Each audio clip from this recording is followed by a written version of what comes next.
আসসালামু আলাইকুম শিক্ষার্থী বন্ধুরা। ইংরেজি গ্রামারে প্রিপোজিশন এমন একটা পার্ট যেখানে কিন্তু সমস্যা কম বেশি সবারই থাকে। আজকের ভিডিওতে আমরা ইন, অন এবং অ্যাট এই তিনটি প্রিপোজিশন নিয়ে আজকের ভিডিওতে আলোচনা করব এবং এই তিনটি প্রিপোজিশনের টাইম এবং লোকেশন কিভাবে এই তিনটি প্রিপোজিশন দিয়ে বোঝানো হয় সেই ক্ষেত্রে সেই বিষয়টা নিয়ে আজকের ভিডিওতে আলোচনা করব।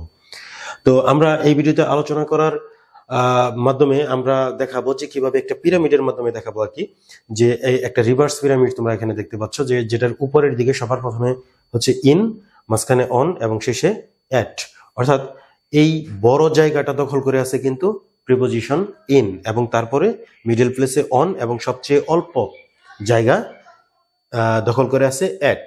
তো এই ধারাবাহিকভাবে এইভাবেই প্রিপোজিশনগুলো নিয়ে আজকের ভিডিওতে আলোচনা করবো। যেমন হচ্ছে ধরো যে ইন, এই প্রিপোজিশনটা জেনারেল ভাবেই কোনো নাউনের সামনে বসবে এবং সেই নাউনটা হবে একদম জেনারেল ভাবে বোঝাবে এবং সেটা বিগার, বড় কোনো টাইম স্প্যান অর্থাৎ বেশি সময় অর্থাৎ এবং হচ্ছে যে বড় কোনো জায়গা কে বোঝাবে, তখন সেই ক্ষেত্রে কিন্তু আমরা ইন প্রিপোজিশনটাকে আমরা ইউজ করব।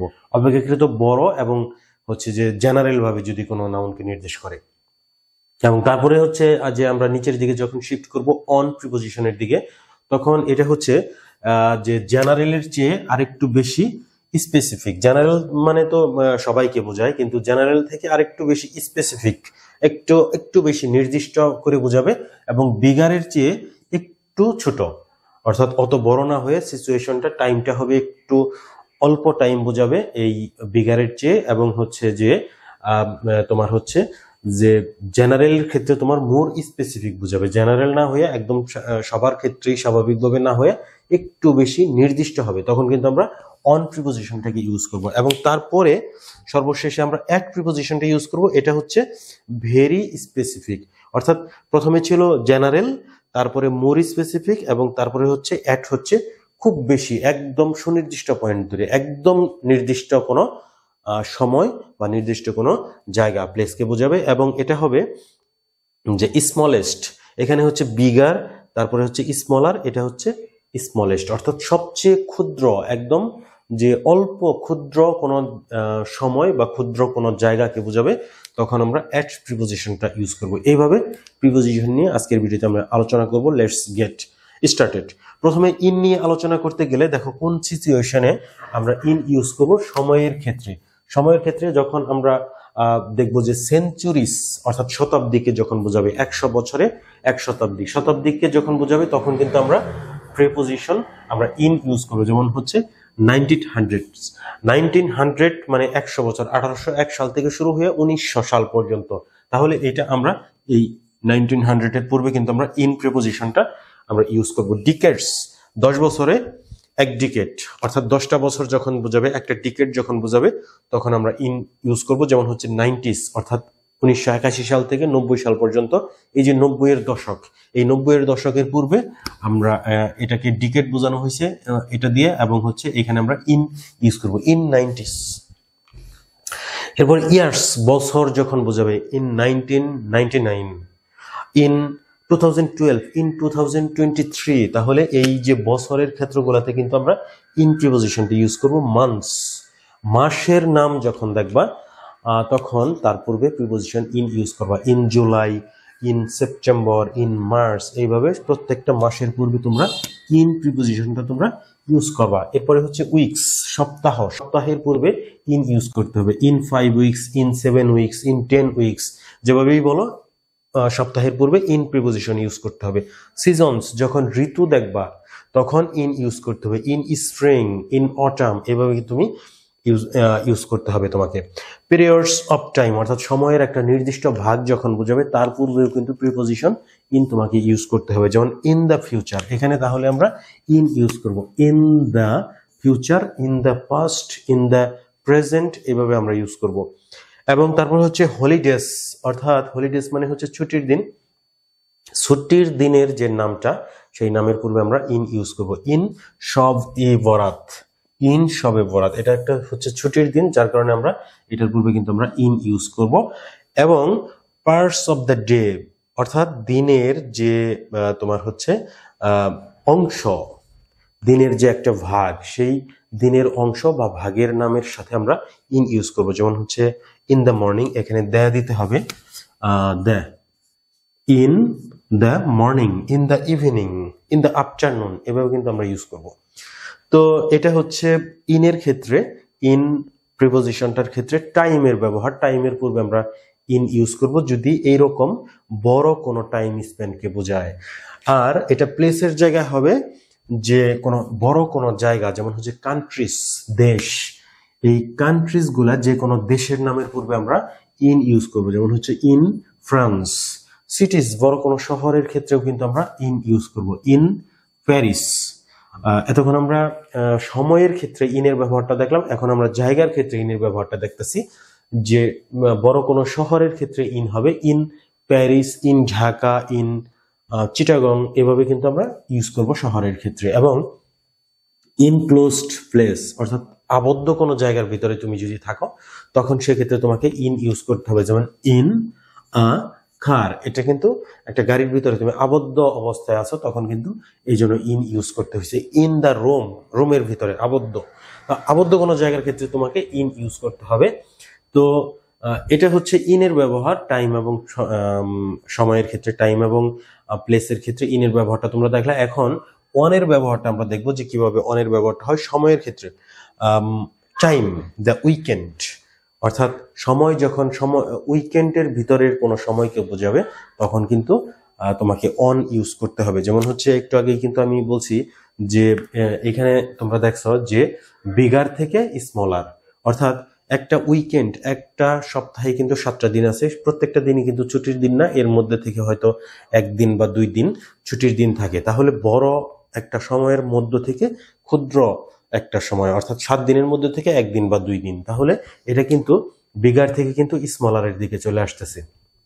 সো যখনই উইকেন্ড মানে ছুটির দিন, যখনই ছুটির দিনকে বোঝাবে, উইকেন্ডকে বোঝানো হবে, তখন কিন্তু আমরা অন ইউজ করব, অন দ্য উইকেন্ড, এভাবে কিন্তু আমরা ইউজ করব। এবং দিনের ক্ষেত্রে একটা মাত্র, মানে সপ্তাহের যে 7 দিন, এই 7 দিনের যে নামগুলো, এই নামের ক্ষেত্রে কিন্তু আমরা অন ইউজ করব। যেমন হচ্ছে এখানে দেখো ডেজ, ডেজ যদি বোঝায় তাহলে দিনের নাম ধরে যদি বোঝায় তাহলে মানডে, অন মানডে আমরা ইউজ করব, অন মানডে। এবং একটা দিন যদি বোঝায়, ম্যাক্সিমাম টাইমে একটা দিন যখন বোঝাবে, তখন কিন্তু তাদের পূর্বে কিন্তু অন ইউজ করতে হবে। যেমন ডেটস, ডেটস যখন বোঝাবে এপ্রিল 3rd, এপ্রিল মাসের কিন্তু 3 তারিখের কথা বলা হয়েছে, তাহলে এটা কিন্তু একটা নির্দিষ্ট সময়কে বোঝানো হয়েছে এবং একটা দিনকে বোঝানো হয়েছে, এপ্রিল 3rd, তাহলে এটার পূর্বে কিন্তু আমরা অন প্রিপোজিশনটা ইউজ করব, অন এপ্রিল 3rd। স্পেসিফিক ডেস, যখন নির্দিষ্ট কোনো দিনকে বোঝাবে, তখন তার পূর্বেও কিন্তু আমরা অন ইউজ করবো। যেমন হচ্ছে মাই বার্থডে, এটা কিন্তু আমার জন্মদিন, বা এটা কিন্তু হচ্ছে নির্দিষ্ট করেই বোঝাচ্ছে। তাহলে স্পেসিফিক ডেস যখন বোঝাবে, নির্দিষ্ট দিন যখন বোঝাবে, তার পূর্বে কিন্তু আমরা অন ইউজ করব, অন মাই বার্থডে। এবং day plus part off day, অর্থাৎ দিন যদি থাকে এবং সেই দিনের আবার কোন অংশ সেটাও যদি উল্লেখ থাকে, সেই ক্ষেত্রে কিন্তু তোমাকে অন ইউজ করতে হবে। এখানে কিন্তু 2টা পার্ট তোমরা দেখতেছ, একটা হচ্ছে সানডে আর একটা হচ্ছে মর্নিং, অর্থাৎ সানডে একটা পার্ট এবং সানডের কোন সময়ে, সকালের দিকে। তাহলে এখানে কিন্তু 2টা পার্ট তোমরা দেখতেছ, ডে প্লাস হচ্ছে পার্ট অফ দ্য ডে, এটা হচ্ছে ডে, এটা হচ্ছে পার্ট অফ দ্য ডে। এরকম যদি থাকে তাহলে কিন্তু তোমাকে অন ইউজ করতে হবে, on Sunday morning, on Friday evening, এভাবে কিন্তু তুমি ইউজ করবা তুমি। তো এরপরে হচ্ছে হলিডেজ উইথ ডে, অর্থাৎ হলিডেজ এর মধ্যে, ছুটির দিনের মধ্যে যদি ডে শব্দটা উল্লেখ থাকে, সেই ক্ষেত্রে তোমাকে অন ইউজ করতে হবে। যেমন মে ডে, মে ডে হচ্ছে একটা ছুটির দিন, এই মে ডে এর মধ্যে কিন্তু ডে শব্দটা কিন্তু উল্লেখ আছে, এই জন্য অন মে ডে তোমরা ইউজ করবা। অনের ব্যাপারে হচ্ছে টাইমের সিচুয়েশন গুলো আমরা দেখলাম, এখন প্লেসের সিচুয়েশনটা দেখবো আমরা যে কিভাবে হয়। স্ট্রিটস, রাজপথ গুলার ক্ষেত্রে কিন্তু অন প্রিপোজিশনটা তোমাকে ইউজ করতে হবে। কোরিল স্ট্রিট, তাহলে আমরা ইউজ করব অন কোরিল স্ট্রিট। এবং হচ্ছে যে সারফেস, যখন উপরিভাগকে বোঝাবে, তখন কিন্তু সেই উপরিভাগের ক্ষেত্রে অন প্রিপোজিশনটা ইউজ করতে হবে। অন দ্য ফ্লোর মানে ফ্লোরের উপরে, অন দ্য টেবিল টেবিলের উপরে। সারফেস বোঝালে, উপরিভাগ বোঝালে, তাহলে অন ইউজ করতে হবে।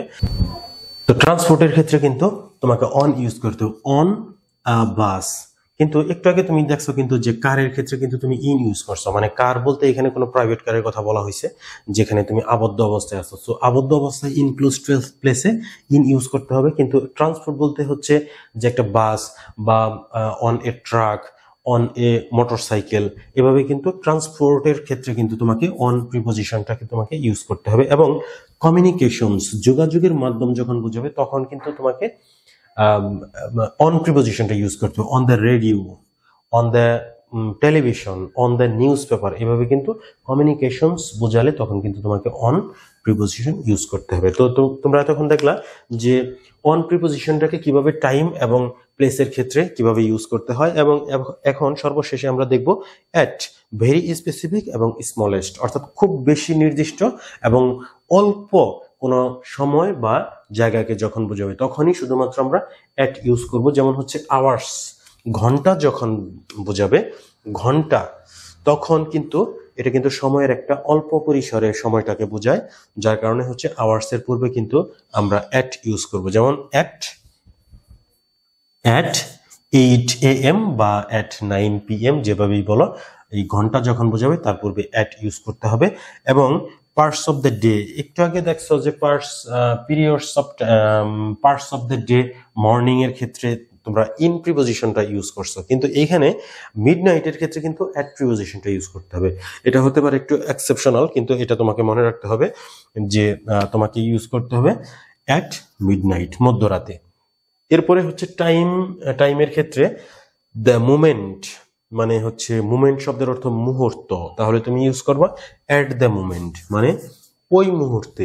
এমন একটা মুহূর্তের কথা বলা হয়েছে যে মুহূর্তটা নির্দিষ্ট করে দেওয়া হয়েছে, যে ওই মুহূর্তে যে সিচুয়েশনটা, যে ঘটনাটা ঘটছিল সেটার বর্ণনা দেওয়া হয়েছে। যে মুহূর্ত বলতে এখানে একদম নির্দিষ্ট সময়কে নির্দেশ করা হয়েছে। So the moment, at the moment আমরা ইউজ করব। এবং আমরা প্লেসের ক্ষেত্রে আমরা দেখব যে কিভাবে অ্যাট ইউজ করা যায়। এখানে দেখবা যে অ্যাট মিরপুর রোড, মোহাম্মদপুর, ঢাকা 1207, তাহলে এটা কিন্তু একটা অ্যাড্রেস দেওয়া হয়েছে। অর্থাৎ ঠিকানা দেওয়ার ক্ষেত্রে যদি কোনো জায়গা বোঝানো হয় তাহলে সেটার ক্ষেত্রে কিন্তু অ্যাট প্রিপোজিশনটা ইউজ করতে হয়। কারণ হচ্ছে এটা একদম নির্দিষ্ট করে যখন তোমাকে ঠিকানা যদি না দেওয়া হয় তাহলে তুমি সেই ঠিকানায় কিন্তু পৌঁছাইতে পারবে না। এটা একদম নির্দিষ্ট একটা সিচুয়েশন, মানে নির্দিষ্ট একটা জায়গা, মিরপুর রোড, মোহাম্মদপুর, ঢাকা 1207, একদম নির্দিষ্ট করে দেওয়া হয়েছে। সো তুমি এখানে অ্যাট প্রিপোজিশনটা ইউজ করবে, অ্যাট মিরপুর রোড। এরপরে হচ্ছে স্পেসিফিক লোকেশনস, মানে হচ্ছে নির্দিষ্ট কোনো জায়গা যখন বোঝাবে, একদম নির্দিষ্ট জায়গা ধরে বোঝাবে যে ওই জায়গাটা কোন জায়গাটা, সেটা হতে পারে অ্যাট দ্য স্টেশন। সো এটা স্টেশনটাকে নির্দিষ্ট করে দেওয়া হয়েছে, অন্য কোনো জায়গার কথা বলা নেই, স্টেশনের কথা বলা হয়েছে। সো এটা কিন্তু একটা নির্দিষ্ট একটা জায়গা হয়ে গেছে। সো এখানে কিন্তু আমরা অ্যাট ইউজ করবো, at the station, at the airport, at the bus stand, এভাবে কিন্তু আমরা এই স্টেশন বা নির্দিষ্ট যে কোনো জায়গার কথা আমরা অ্যাট দিয়ে প্রকাশ করব।